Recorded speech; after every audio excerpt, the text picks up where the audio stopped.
Mi nombre es Edgar Ortiz Brizuela, soy médico internista e infectólogo, soy adscrito al departamento de infectología. Mi papel en esta pandemia aquí en el instituto ha sido sobre todo en el análisis de la información, estudiando cómo podemos aprender más de esta nueva enfermedad. El tema que vamos a platicar el día de hoy es acerca de la valoración inicial sobre los pacientes con sospecha de coronavirus. La valoración inicial de urgencias debe de ir dirigida a la búsqueda de complicaciones. Lo más frecuente es neumonía, sin embargo se ha asociado coronavirus a algunas otras complicaciones, trombosis, miocarditis, etc. Entonces hay que estar al pendiente de ellas. De todos los pacientes que se evaluaron, la mitad requirió hospitalizarse, y de esa mitad los síntomas más frecuentes para los pacientes que requirieron hospitalizarse eran síntomas sugerentes de neumonía, o sea, falta de aire, disnea, fiebre o dolor torácico, era lo más común. También hay algunos que se detectaron después, por ejemplo la anosmia, puede haber presentación con diarrea y en pacientes obviamente más graves hemos encontrado pacientes, por ejemplo, incluso con síncope. A pesar de que tienen la saturación a veces muy baja, ellos no refieren disnea, no todos, y es algo que se llama happy hypoxemia, es algo muy característico de estas infecciones virales graves. También podríamos encontrar otras complicaciones, trombosis, una trombosis venosa periférica, datos de miocarditis aguda. Se emplean ciertas escalas que se utilizan al pie de la cama o a un lado del paciente, como el Quick-SOFA o la escala de News. La escala de Quick-SOFA nos permite realizar una valoración inicial pronóstica de manera fácil y rápida. Esta contempla el estado mental alterado, la taquipnea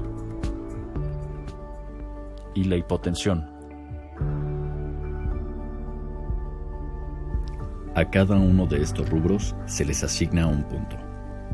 Con 0 o 1 punto se considera el riesgo bajo, con 2 puntos se considera el riesgo medio y con 3 puntos se considera el riesgo alto. La escala de News nos permite evaluar la severidad de un cuadro agudo. Esta contempla parámetros como la frecuencia respiratoria, la saturación de oxígeno, la utilización de oxígeno suplementario, la tensión arterial sistólica, la frecuencia cardíaca, el nivel de conciencia y la temperatura. De acuerdo a la calificación obtenida en la escala de News, se consideran los riesgos clínicos. Con 0 a 4 puntos se consideran de riesgo bajo. Con una calificación de 3 en cualquier parámetro, se considera de riesgo bajo a medio. Con una calificación total de 5 a 6 puntos, se considera de riesgo medio. Y con una calificación total de 7 o mayor, se considera de riesgo alto. Si un paciente tiene cualquiera de todos estos factores de riesgo que he comentado, lo ideal es que nosotros estemos en contacto estrecho con ellos para poderlos detectar de manera temprana, además de educarlos en la detección de manera oportuna de las complicaciones. La otra cuestión que se tiene que evaluar en todos los pacientes al inicio es la presencia de factores de riesgo para complicaciones.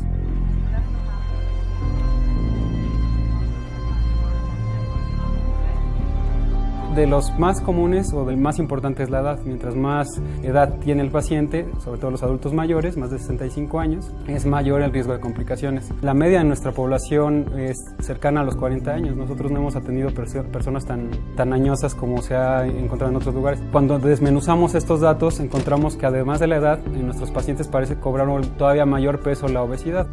El 90% de nuestros pacientes que analizamos aquí en el instituto que se requirió hospitalizar tenía sobrepeso u obesidad. Y de las otras factores de riesgo para complicaciones que también hay que buscar en la valoración inicial es diabetes y hipertensión, que es muy prevalente en nuestra población. Y fuera de eso cualquier otra también, alguna neumopatía crónica, enfermedad pulmonar obstructiva crónica, asma o la presencia de inmunosupresión es lo que más debe alertar al médico.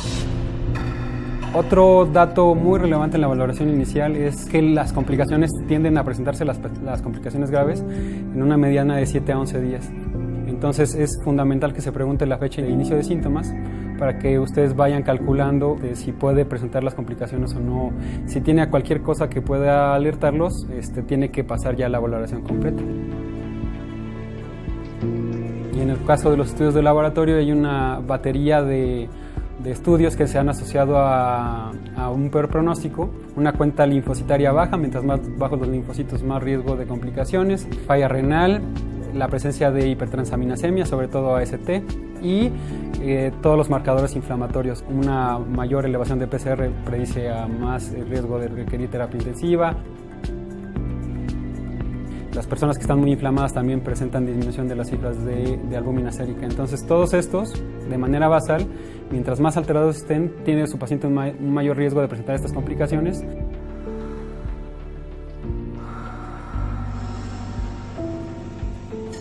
Yo creo que el mayor error que podemos cometer es minimizar los síntomas de los pacientes.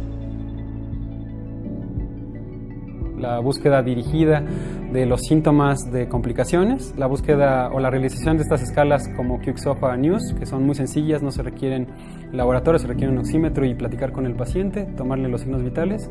La otra cosa que también recomiendo no hacer es no entrenar al paciente o no avisarle de los síntomas que se pueden presentar, porque lo que hemos visto también es que los pacientes que se presentan de manera más tardía a las instituciones tienen peor pronóstico.